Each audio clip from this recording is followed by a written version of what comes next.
Oke, perkenalkan nama saya Lutfi Pratama, NRP 135 dari kelompok 2 kelas MPTID akan melanjutkan materi. Nah, di sini ada data analis. Sebelumnya, data analis adalah upaya untuk mengolah data menjadi informasi sehingga karakteristik data tersebut dapat dipahami dan bermanfaat untuk solusi permasalahan, terutama permasalahan yang ada berkaitan dengan penelitian. Nah, dari data analis tersebut ada tekniknya untuk mengamati data analisisnya, yaitu cost benefit analysis.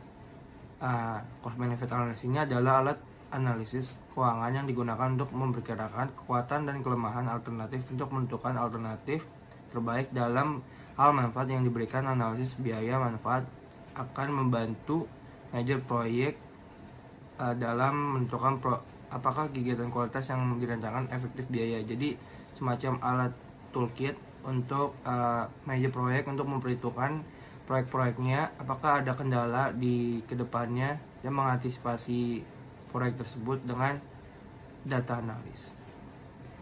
Untuk data gathering ada beberapa, tidak dibatasi, namun ada beberapa, yaitu yang pertama checklist. Checklist ini dijelaskan pada sebab sebelumnya, dan checklist ini membantu mengelola aktivitas kualitas kontrol secara terstruktur. Berikutnya ada checksheet. Nah, checksheet juga dikenal sebagai lembar perhitungan dan digunakan untuk mengatur fakta dengan cara yang akan memfasilitasi pengumpulan data berguna yang efektif tentang masalah kualitas potensial. Nah, mereka ini sangat berguna untuk mengumpulkan data atribut sambil melakukan inspeksi untuk mengidentifikasi cacat. Misalnya, data tentang frekuensi atau konsekuensi dari cacat yang dikumpulkan. Berikutnya ada pengambilan sampel secara statistik. Pengambilan sampel secara statistik melibatkan pemilihan bagian dari populasi yang diminati untuk diperiksa. Misalnya, memilih 10 gambar teknik secara acak dari 75 daftar. Nah, sampel diambil untuk mengukur, kontrol, dan memverifikasi kualitas. Frekuensi dan ukuran sampel harus ditentukan selama proses manajemen kualitas rencana. Berikutnya yang terakhir, kuesioner dan survei. Survei dapat digunakan untuk mengumpulkan data tentang kepuasan pelanggan setelah penyebaran produk atau layanan.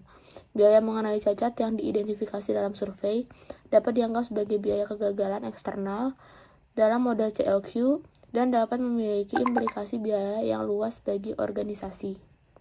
Assalamualaikum warahmatullahi wabarakatuh. Saya Nadia Widiwati Putri, NRP 107 dari kelompok 2. Di sini saya akan menjelaskan tentang testing atau product evaluation. Jadi testing ini sebenarnya adalah menguji apakah produk yang sedang dibangun itu sesuai dengan persyaratan proyek. Lebih spesifiknya, untuk menemukan hal-hal yang seharusnya itu nggak ada pada produk. Jenis, jumlah, dan tingkat testing yang diperlukan untuk mengevaluasi setiap persyaratan itu adalah bagian dari rencana kualitas proyek atau project quality dan tergantung pada sifat, waktu, anggaran, serta kendala dari proyek.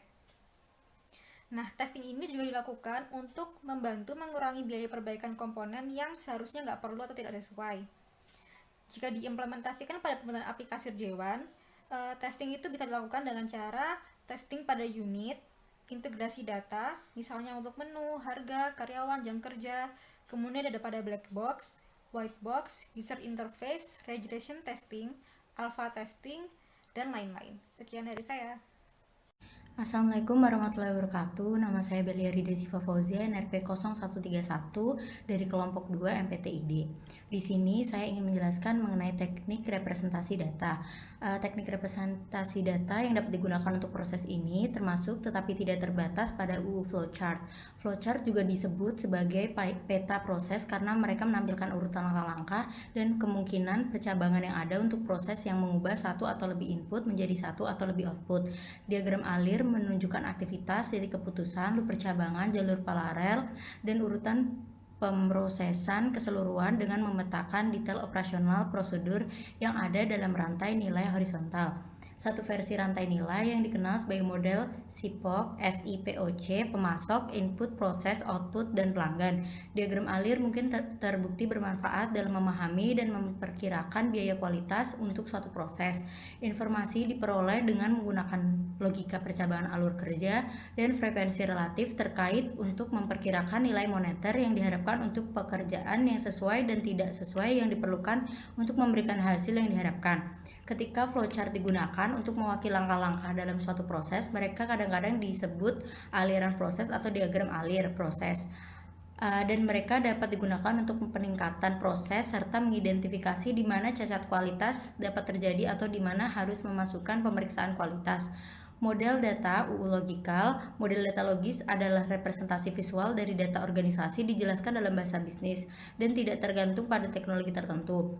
Model data logis dapat digunakan untuk mengidentifikasi di mana integritas data atau masalah kualitas lainnya dapat muncul. Diagram UU matrix. Diagram UU matrix membantu menemukan kekuatan hubungan antara berbagai faktor, sebab dan tujuan yang ada antara baris dan kolom yang membentuk matriks. Bergantung pada beberapa banyak faktor yang dapat dibandingkan. Manajer proyek dapat menggunakan berbagai bentuk diagram matriks, misalnya L, T, Y, X, C, dan berbentuk atap.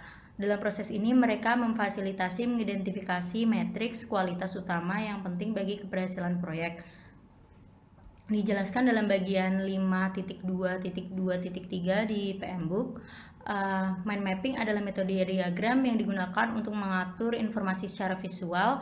Peta pikiran dalam kualitas sering dibuat di sekitar konsep kualitas tunggal di gambar sebagai gambar di tengah halaman lanskap kosong, di mana representasi ide terkait seperti gambar, kata, dan bagian kata ditambahkan. Teknik pemetaan pikiran dapat membantu dalam pengumpulan cepat persyaratan kualitas proyek, kendala, ketergantungan, dan hubungan.